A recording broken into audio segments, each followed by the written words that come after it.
নমস্কাৰ আজি ভিডিঅ'টোত আমি কম্পিউটাৰ প্ৰেক্টিকেল টেষ্টৰ এখন কোৱেশ্চন পেপাৰ ডিসকাস কৰিম ইয়াতে আমি এক্সেল পাৰ্টটো ডিসকাস কৰিম ইয়াতে কৈছে যে create A spreadsheet with the following data and format এটা স্প্ৰেডশীট মানে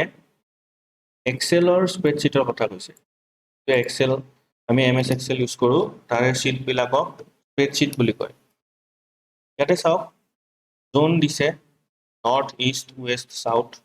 আৰু first quarter second quarter third quarter fourth কোৱাৰ্টাৰৰ কিছুমান ডেটা দিছে তাৰ পৰা আপোনাক টোটেল সেলস ওলাব দিছে এভাৰেজ সেলস টাৰ্গেট এচিভড আৰু কিবা কিবি দিছে এতিয়া এই এক্সেল শীটখন মই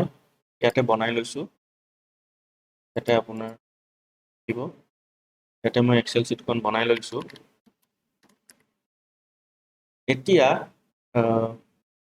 মই ইয়াতে টোটেল সেলস খিনি ওলাম কাৰণ কোৱেশ্চনত দিছে ইয়াতে calculate the total sales and average sales for each zone using function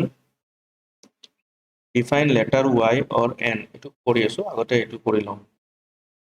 total sales and average sales তো ফাংশন ইউজ কৰি কৰিব দিছে আমি ফৰ্মুলা লিখিম ফৰ্মুলা কি কৰিম total sales তাৰ মানে ইয়াৰ পৰা এইটো তো এইটো গোটেইটা আমি এনেকে লিখি লম চাও C5 মানে সেল 5 ৰ নামটো C5 C5 D5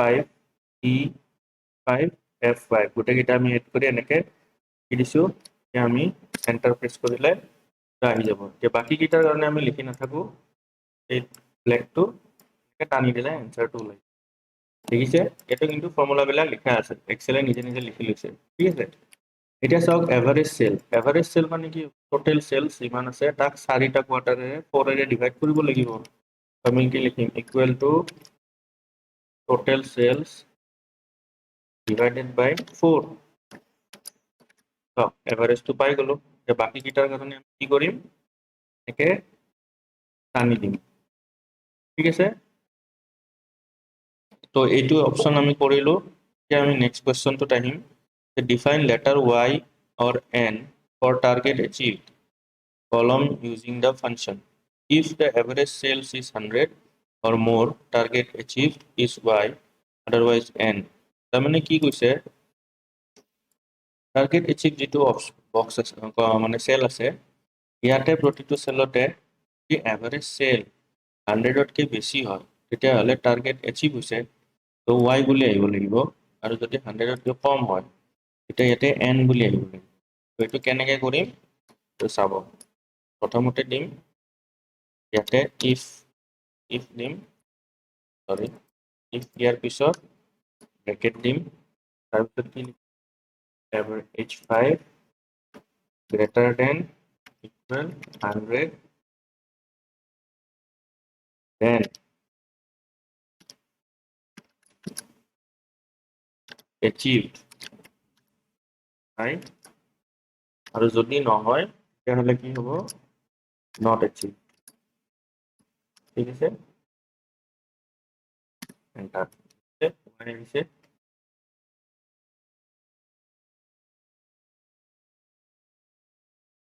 তো ফৰ্মুলাটো চাই লওঁ if h5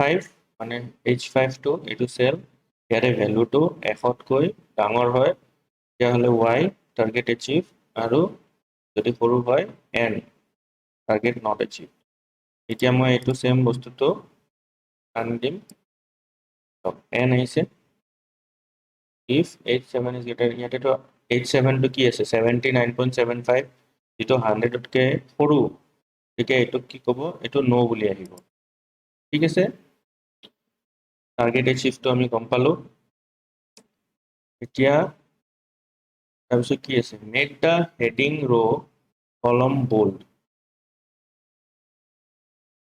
হেডিং ৰো কলম বোল্ড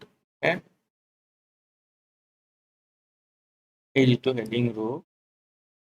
যেটো সৰি কলম হেডিং কলম এটো বোল্ড কৰিব আৰু যেটো হেডিং ৰো তাকো বোল্ড কৰি দিলো তাৰ পিছত কি কৈছে bold 14 point and center align 14 point তাৰ মানে এইবিলাকক এইটো আছে 4.11 আছে এটো 14 পইণ্ট কৰিব দিছে আৰু এলাইনমেন্ট যেটো আছে এটো সেন্টাৰ কৰিব দিছে টক centre to right align left align to centre আৰু এটো এইখিনিও 14 পইণ্ট আৰু সেন্টাৰ ঠিক আছে